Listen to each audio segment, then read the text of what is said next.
इनवैलिडिटी। चलिए रुक करते हैं सुपरफास्ट खबरों का।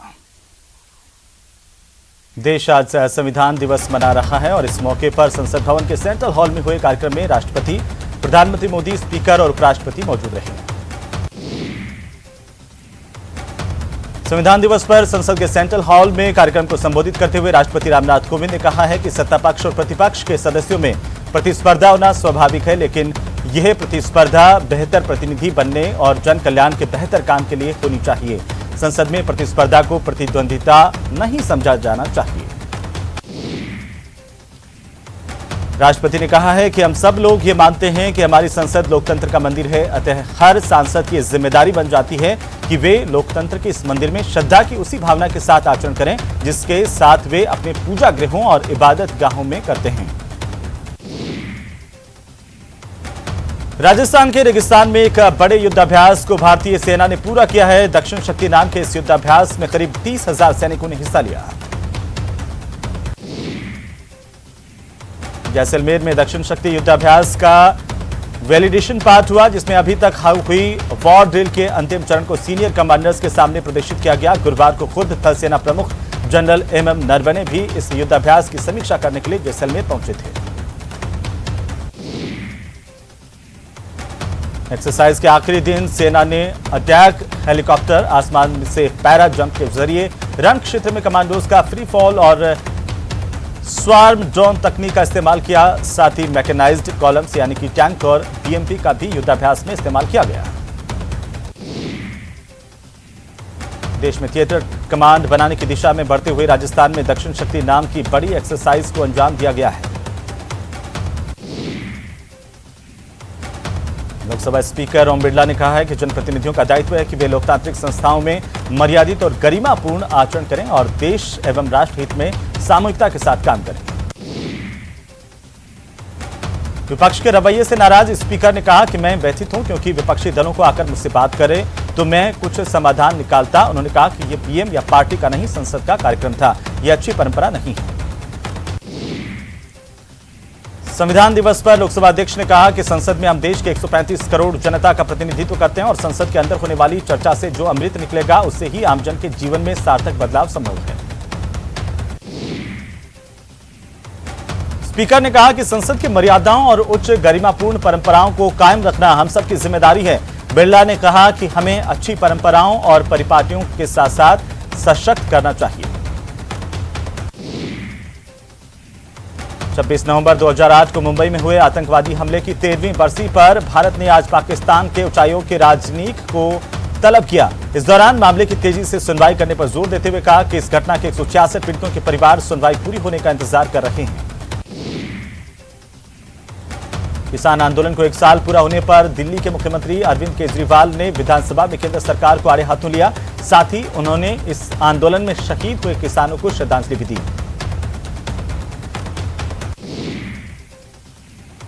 संविधान दिवस पर पीएम मोदी ने कहा कि हमारा संविधान आधुनिक गीता की तरह से है और हमारा देश विविधताओं से भरा हुआ है। प्रधानमंत्री ने कहा कि हमारा संविधान सिर्फ अनेक धाराओं का संग्रह नहीं है बल्कि हजारों सालों की भारत की महान परंपरा, अखंड धारा की आधुनिक अभिव्यक्ति है। इस कार्यक्रम में प्रधानमंत्री नरेंद्र मोदी ने बिना नाम लिए कांग्रेस पर हमला बोला। उन्होंने परिवारवाद पर निशाना साधते हुए कांग्रेस को party for the family, party by the family कहा। मोदी ने कहा कि आज का दिन अंबेडकर, राजेंद्र प्रसाद जैसे दूरदर्शी महानुभावों को नमन करने का है। आज का दिन इस सदन को प्रणाम करने का है। प्रधानमंत्री ने कहा कि आज 26/11 का भी दिन है, वो दुखद दिन जब देश के दुश्मनों ने देश के भीतर आकर के मुंबई में आतंकवादी घटना को अंजाम दिया। प्रधानमंत्री ने कहा कि भारत के संविधान में सूचित देश के सामान्य आदमी की रक्षा की जिम्मेदारी के तहत अनेक हमारे वीर जवानों ने उन आतंकवादियों से लोहा लेते हुए अपने आप को समर्पित कर सर्वोच्च बलिदान दिया। मैं आज उन सभी बलिदानियों को नमन करता हूं। इस मौके पर जयपुर में सामाजिक न्याय और अधिकारिता मंत्री ने सचिवालय में अपने विभाग के अधिकारियों कर्मचारियों को संविधान की शपथ दिलाई। मुंबई में 2008 में हुए आतंकी हमले की आज 13वीं बरसी है। आतंकी हमले में शहीद अधिकारियों और पुलिसकर्मियों को गेटवे ऑफ इंडिया पर श्रद्धांजलि अर्पित की जाएगी। 26 नवंबर 2008 को मुंबई में हुए आतंकी हमले को आज 13 साल पूरे हो गए हैं। केंद्रीय गृह मंत्री अमित शाह ने इस हमले में जान गंवाने वालों को श्रद्धांजलि अर्पित की। कांग्रेस सांसद राहुल गांधी ने एक वीडियो शेयर करते हुए शहीदों को श्रद्धांजलि अर्पित की है। उन्होंने ट्विटर पर लिखा कि जो जान की नहीं जहान की फिक्र करता है, परिवार की, गांव की, देश की शान है, ऐसा मेरे देश का जवान है। 3 कृषि कानूनों के विरोध में प्रदर्शन कर रहे किसानों के आंदोलन का आज 1 साल पूरा हो गया है। इस मौके पर काफी संख्या में किसान दिल्ली बॉर्डर पर पहुंचे। दिल्ली के गाजीपुर में भारी संख्या में किसान एकजुट हुए। संसद के शीतकालीन सत्र के पहले दिन ही 29 नवंबर को तीनों कृषि कानूनों की वापसी पर मुहर लग सकती है। इसे लेकर बीजेपी ने अपने सभी राज्यसभा सांसदों को 3 लाइन का व्हिप जारी करते हुए 29 नवंबर को सदन में मौजूद रहने को कहा है।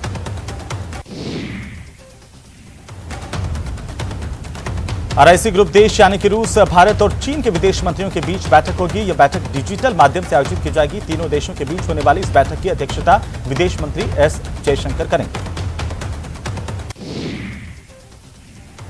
सऊदी अरब ने 1 दिसंबर से भारत समेत 6 देशों के यात्रियों को देश में सीधे प्रवेश करने की अनुमति दे दी है। मंत्रालय ने यह फैसला कोरोना से बने हालातों में सुधार को देखते हुए लिया है। दक्षिण अफ्रीका में कोरोना वायरस का नया वेरिएंट मिला है। इसे काफी खतरनाक बताया जा रहा है और ऐसे में ब्रिटेन ने 6 अफ्रीकी देशों के लिए उड़ानें रद्द कर दी। हालांकि यह प्रतिबंध अस्थायी रूप से लगाया गया है। कोटा में एक बार फिर से कोरोना मुक्त कोटा हो गया है। पिछले दिनों कोरोना पॉजिटिव आया मरीज अब रिकवर हो गया है। कोटा जिले में फिलहाल एक भी कोरोना एक्टिव केस नहीं है।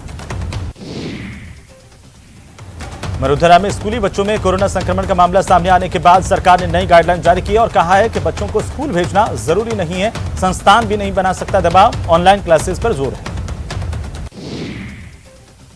मरुधरा में कोरोना फिर डराने लगा है। जयपुर में 3 बच्चे समेत 9 लोग संक्रमित हुए हैं। स्पीकर जोशी के पीए और फोटोग्राफर के भी पॉजिटिव होने की खबर है। अजमेर में फ्रांस की महिला भी चपेट में आ गई।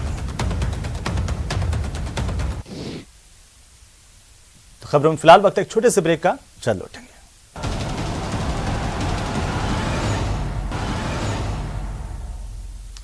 पिछले ब्रेक के बाद एक बार फिर से आपका स्वागत है और खबरों पर कैटरीना कैफ वाले बयान पर कायम है मंत्री राजेंद्र गुड्डा। मंत्री ने अपने बयान पर सफाई देते हुए कहा कि मेरा संदर्भ गलत नहीं था, मैं अपने बयान पर कायम हूं।